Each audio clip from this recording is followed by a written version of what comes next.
ఈరోజు అంతర్జాతీయ యోగా డే సందర్భంగా భారతదేశంలోని గౌరవ ప్రధానమంత్రి నరేంద్ర మోడీ గారి ఆధ్వర్యంలో అలాగే మన రాష్ట్రంలో గౌరవ ముఖ్యమంత్రి శ్రీ నారా చంద్రబాబు నాయుడు గారి ఆధ్వర్యంలో ఈ యోగా కార్యక్రమాన్ని బ్రహ్మాండంగా నిర్వహిస్తున్నారు.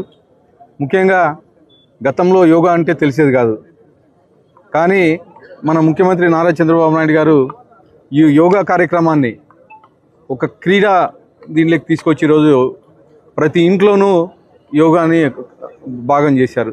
ముఖ్యంగా ఈ యోగా చేయడం వల్ల అనేకమైనటువంటి మానసిక సమస్యలు అయితేమి అలాగే ఫిజికల్ సమస్యలు అయితే ఇవన్నీ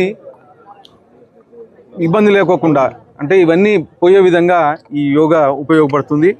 ముఖ్యంగా దీనికి 2 ఏళ్ల కిందట గౌరవ ప్రధానమంత్రి విశాఖపట్నంలో దాదాపు 5 లక్షల మందితో యోగా కార్యక్రమాన్ని మనం విశాఖపట్నంలో పెట్టి అవేర్నెస్ కల్పించారు. అప్పటి నుంచి ఇప్పటి వరకు కానీ ప్రతి ఇంట్లోనూ యోగా భాగస్వామ్యమైంది. ఇదంతా కేవలం మన ముఖ్యమంత్రి నారా చంద్రబాబు నాయుడు గారి చలవ అలాగే మన యువ నాయకుడు నారా లోకేష్ గారి చలవ అని చెప్పేసి తెలియజేస్తూ మరొకసారి ప్రతి ఒక్కరూ యోగాలో భాగస్వామ్యం కావాలని కోరుకుంటూ గత నెల రోజుల నుంచి పల్లెటూరు దగ్గర నుంచి ప్రతి పల్లెలోనూ ప్రతి మండలంలోనూ ప్రతి సిటీలోనూ ఈ యోగా కార్యక్రమాన్ని నిర్వహించిన ఘనత మన రాష్ట్ర ప్రభుత్వాన్ని అని చెప్పి తెలియజేస్తూ మరొకసారి అందరికీ ధన్యవాదాలు చెప్తున్నాను. ఈరోజు ఇంటర్నేషనల్ డే ఆఫ్ యోగా భాగంగా జిల్లా వ్యాప్తంగా సుమారుగా 4000 లొకేషన్స్లో సుమారుగా 5 లక్షల మంది పార్టిసిపేట్ చేస్తున్నట్టు ప్రోగ్రాంలు జిల్లాలో అమలవుతున్నాయి. చాలా మంది జిల్లా వ్యాప్తంగా పార్టిసిపేట్ చేస్తాము. ఇక్కడ అనంతపూర్ హెడ్ క్వార్టర్లో కూడా నేను హానరబుల్ ఎమ్మెల్యే గారు, జిల్లా ఎస్పీ గారు, జేసీ గారు అందరు పబ్లిక్ రిప్రజెంటేటివ్స్తో అటెండ్ అవ్వడం జరిగింది.